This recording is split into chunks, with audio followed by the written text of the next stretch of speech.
হজরত ওমর রাদিয়াল্লাহু আনহু ছিলেন কঠোর ন্যায় বিচারক। মানুষকে তিনি হৃদয় দিয়ে ভালোবাসতেন, মানুষও তাকে ভালোবাসত। তার চোখে আপন পরের ভেদাভেদ ছিল না, সকলকেই তিনি সমান চোখে দেখতেন। তার শাসনামলা একদা একটি নতুন আইন জারি হয়। আইনটি হল, যাদের ব্যাপারে মদ পান করার অভিযোগ প্রমাণিত হবে তাদেরকে ৮০টি বেত্রাঘাত করা হবে। এই আইনের ঘোষণা হওয়ার পর চারিদিকে হইচই পড়ে যায়। মুনাফিক ও ইসলাম বিদ্বেষীরা নানা কথা বলতে থাকে, কারো কথায় প্রতিবাদের সুর, কারো কথায় সন্দেহ ও হতাশার আভাস। মদখোররা বলতে লাগল, রাসূল সাল্লাল্লাহু আলাইহি ওয়াসাল্লাম যুগ গেল, প্রথম খলিফার শাসনামল গেল, কই তারা তো এমন আইন পাশ করেননি। হযরত ওমর কি তাদের চেয়ে বড়? কোন অধিকারে তিনি এমন আইন জারি করবেন? কেউ কেউ বলল, খলিফা এটা কি করলেন? দিন দিন মানুষ তো মদ খাওয়া ছেড়েই দিচ্ছিল, এ সময় এমন শক্ত আইন জারি করার এমন কি দরকার ছিল? মদপানের জন্য ৮০ দোররা? কাউকে এক নাগারে ৮০ দোররা মারলে সে তো মারাই যাবে। খলিফা কি পারবেন এমন শক্ত আইন কায়েম করতে? এ তো গেল মুনাফিক ও ইসলামের শত্রুদের কথা।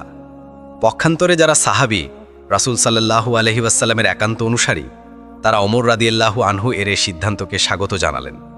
বললেন, যে করেই হোক মদ খাওয়া বন্ধ করতে হবে, এই আইন প্রয়োগ করতে হবে অক্ষরে অক্ষরে। এর পরপরই প্রতিদিনই মদখোররা একত্রিত হয়, সলা পরামর্শ করে কি করে ওমর রাদিয়াল্লাহু আনহুকে নাজেহাল করা যায়, সেই চিন্তায় বিভোর থাকে। কিন্তু কোনো পথ তারা খুঁজে পায় না।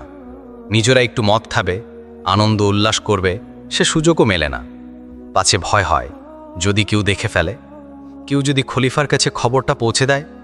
একদিন তার আড্ডাখানায় বসে আছে, নতুন ফন্দি ও ষড়যন্ত্র নিয়ে নানা রকম আলাপ আলোচনা করছে। এমন সময় একজন লোক দৌড়ে এলো, বলল, তোমরা কি খবরটা শুনেছ? কি খবর এনেছ শুনি? একজন বিরক্তির স্বরে পাল্টা প্রশ্ন করল, খলিফার ছেলে আবু শাহমা মদ পান করেছে। সত্যি নাকি? এমন একটা সংবাদের অপেক্ষায় তো আমরা ছিলাম। খলিফাকে জব্দ করার জন্য এর চেয়ে বড় হাতিয়ার আর কি আছে? অবশ্যই সত্য। কে তোমাকে কথা বলেছে, নাকি তুমি নিজেই দেখেছ? সে কি ধরা পড়েছে? এখন সে কোথায় আছে? আনন্দে চিৎকার করে আড্ডায় উপস্থিত এক ব্যক্তি একশ্বাসে প্রশ্নগুলো পড়ল। মদখোরদের কারো মনে শান্তি নেই। তাদের মনে তখন একই চিন্তা, যে করেই হোক আবু শাহমাকে ধরিয়ে দিতে হবে, প্রমাণ করতে হবে যে সে সত্যিই মদ খেয়েছে। বেশি দিন অপেক্ষা করতে হলো না। একদিন খবর এলো আবু শাহমা কয়েদখানায় বন্দী আছে। খলিফার বাহিনী তাকে পাকড়াও করেছে। তার বিরুদ্ধে মদ পান করার অভিযোগ দেয়া হয়েছে। এখন কেবল বিচারের পালা। খলিফা পুত্রের বন্দী হওয়ার সংবাদ অল্প সময়ের মধ্যেই গোটা শহরে ছড়িয়ে পড়ল। এত বড় একটা ঘটনা যে এত সহজে ঘটে যাবে কেউ তা ভাবতেও পারেনি। যারা মদ খায়, যারা হযরত ওমর রাদিয়াল্লাহু আনহু এর বিরুদ্ধে ষড়যন্ত্রে লিপ্ত, তারাও নয়। বিরুদ্ধবাদীদের মাঝে কানাঘুষা শুরু হলো। কেউ বলল, খলিফা কি পারবেন ছেলের বিচার করতে? পারবেন ৮০ দোররা লাগাতে? আবার কেউ বলল, এবারই দেখা যাবে খলিফার ন্যায় বিচারের দৌড়। দুষ্ট লোকেরা কোমর বেঁধে মাঠে নামল। তাদের কথা হলো, যে কোনো উপায়ে খলিফা পুত্রের অপরাধ প্রমাণ করতেই হবে, দেখিয়ে দিতে হবে সত্যি সত্যিই সে মদ পান করেছে। এসবের পিছনে দুষ্ট লোকগুলোর উদ্দেশ্য ভালো নয়, তাদের মতলব ভিন্ন। তারা ভেবে রেখেছে আবু শাহমা খলিফার ছেলে। তার ব্যাপারে অভিযোগ প্রমাণিত হলেও এমন সাহস কার আছে যে খলিফার ছেলের গায়ে হাত উঠাবে, চাবুকের আঘাতে আঘাতে তাকে রক্তাক্ত করবে? এটা কোশমিন কালেও সম্ভব নয়। ফলে আবু শাহমা নিশ্চয়ই ছাড়া পেয়ে যাবে, আর এই সুযোগে মদ খাওয়ার উপর হযরত ওমর রাদিয়াল্লাহু আনহুর কড়াকড়িও কমে যাবে। বিচারের তারিখ ঠিক হলো। দেখতে দেখতে কাঙ্ক্ষিত সেই দিনটিও চলে এলো। যথাসময়ে আবু শাহমাকে হাজির করা হলো দরবারে। খলিফার নিজে অলঙ্কৃত করেছেন বিচারকের আসন। গোটা দরবার লোকে লোকারণ্য। সকলেই বিচারের রায় শুনবার জন্য অধীর আগ্রহ নিয়ে অপেক্ষা করছে। আবু শাহমার বিরুদ্ধে অভিযোগ উত্থাপিত হল। খলিফা অভিযোগ শুনলেন, সাক্ষী প্রমাণ নিলেন, বিচারের রায় দিলেন। ঘোষণা করলেন, অভিযোগ সত্য, আমার পুত্র আবু শাহমা দোষী, অপরাধী। নতুন আইন অনুযায়ী ৮০টি বেত্রাঘাত তার প্রাপ্য। বিচারের রায় শুনে সবাই বিস্ময়ে হতভাগ। দুষ্ট লোকগুলো একেবারে চমকে ওঠে। খলিফা এত সহজে নিজের ছেলের বিরুদ্ধে এমন কঠিন রায় দিবেন?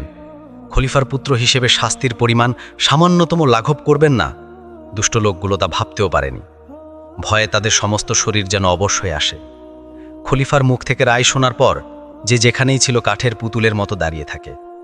মনে মনে ভাবে, যতদিন হজরত ওমর রাদিয়াল্লাহু আনহু শাসন ক্ষমতায় থাকবেন ততদিন আর মদ খাওয়া চলবে না।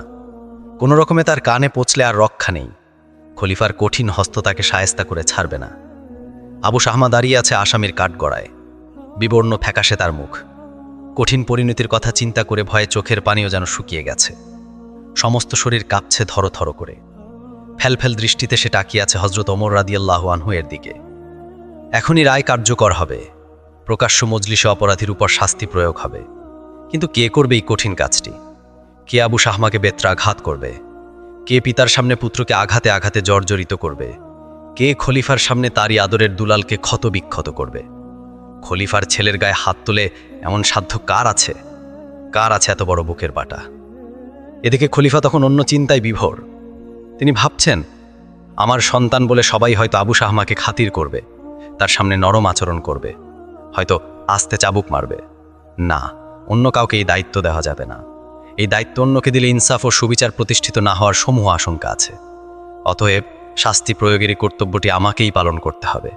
আমি নিজেই আবু শাহমাকে বেত্রাঘাত করব, মারব। যেভাবে মারার নিয়ম ঠিক সেভাবেই, তার চেয়ে একটু আস্তে নয়। হঠাৎ ইনসাফের মূর্তি প্রতীক হজরত ওমর রাদিয়াল্লাহু আনহু উঠে দাঁড়ালেন। দরবারে তখন পিনপতন নীরবতা। কেউ কোনো কথা বলছে না। অপলক নেত্রে তাকিয়ে আছে খলিফার দিকে। খলিফা এগিয়ে গেলেন সামনের দিকে। আস্তে করে উঠিয়ে নিলেন চাবুকখানা। আরেকটু এগিয়ে গিয়ে ধীর কণ্ঠে কি যেন বললেন আবু শাহমাকে। তারপরে শুরু হলো সপাং সপাং আওয়াজ। আর 1, 2, 3, 4 গণনার শব্দ।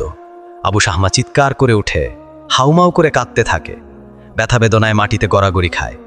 কিন্তু খলিফা একটুও বিচলিত হননি। বন্ধ করেননি চাবুকের আঘাত। গায়ের সমস্ত শক্তি একত্রিত করে তখনও তিনি একের পর এক আঘাত করেই চলেছেন। এই হৃদয় বিদারক দৃশ্য দেখে উপস্থিত জনতা কেঁদে ওঠে। চাবুকের আঘাত যেন তাদের গায়ে লাগে, ক্ষতবিক্ষত হয় তাদের হৃদয়। নিজেদের অজ্ঞাতসারেই মুখ থেকে বের হয়, উহ উহ। দয়ামায়া লাগলে আর কি হবে? সিংহপুরুষ ওমরকে তার কাজে বাধা দেয় এমন কে আছে? তারা জানে ওমর সহজে থামবেন না, কারো কথা তিনি মানবেন না। আশি পূর্ণ করেই তিনি ছাড়বেন। এর আগে কেউ বাধা দিলে কিংবা সুপারিশ পড়লে তার পিঠেই পড়বে নিষ্ঠুর চাবুকের প্রচণ্ড আঘাত। সুতরাং কি আর করা? দুঃখ প্রকাশ আর হাই হুতাশ করা ব্যতীত তাদের পক্ষে কিছুই করা ছিল না। একে একে 80টি চাবুক মারার পর হজরত ওমর রাদিয়াল্লাহু আনহু থামলেন। বিন্দু বিন্দু ঘাম ফুটে উঠেছে তার কপালে, সমস্ত শরীরে। এদিকে আবু শাহমা মাটিতে পড়ে আছে। আর্তনাদ থেমে গেছে খানিক আগেই। গোটা দেহ চাবুকের নির্মম আঘাতে কালো হয়ে গেছে। শরীরের এখানে সেখানে থোকা থোকা রক্ত জমে উঠেছে। লালে লাল হয়ে গেছে পরিধেয় কাপড়গুলো। আবু শাহমা এখন বেহুশ নয়। সকলের অগোচরে তার প্রাণবায়ু উড়ে গেছে দূরে, বহু দূরে। আর কোনোদিন আবু শাহমা হাসবে না, কাঁদবে না, কথা বলবে না। মৃত্যুর কোলে ঢলে পড়েছে সে আর ইহজগতে নেই। সে চলে গেছে এমন এক জগতে যেখান থেকে কখনো সে আর ফিরে আসবে না এই ভুবনে। পুত্রের এমন অকাল মৃত্যুতে হজরত ওমর রাদিয়াল্লাহু আনহু একটু বিচলিত হলেন না, বরং কঠোর হস্তে পুত্রের বিচার করতে পেরে তিনি খুশি হলেন। মহান আল্লাহর দরবারে জানালেন হাজারো শুকরিয়া। পবিত্র কোরআনে আল্লাহ তাআলা বলেন, যদি তোমরা আল্লাহের প্রতি ও পরকালের প্রতি বিশ্বাসী হয়ে থাকো, তাহলে আল্লাহর বিধান কার্যকরণে তাদের প্রতি যেন তোমাদের মনে দয়ার উদ্রেক না হয়। সূরা নূর 2 নম্বর আয়াত। বস্তুত আলোচ্য ঘটনার মাধ্যমে হজরত ওমর রাদিয়াল্লাহু আনহু উক্ত আয়াতের উপরই বাস্তবে আমল করে দেখালেন। এদিকে এই ঘটনা প্রত্যক্ষ করে দুষ্ট লোকেরা ঘাবড়ে গেল। তাদের মনে দৃঢ় বিশ্বাস জন্মে গেল খলিফার রাজ্যে কোনো রকম অন্যায় অপরাধ করে পার পাওয়া যাবে না। যে খলিফা নিজের পুত্রকে খাতির করেন না, অন্যরা দুষ্কর্ম করে ক্ষমা পেয়ে যাবে, এ তো কল্পনাও করা যায় না। তার আর কোনো কথা বলল না। দুরু দুরু মন নিয়ে সেখান থেকে বিদায় নিল।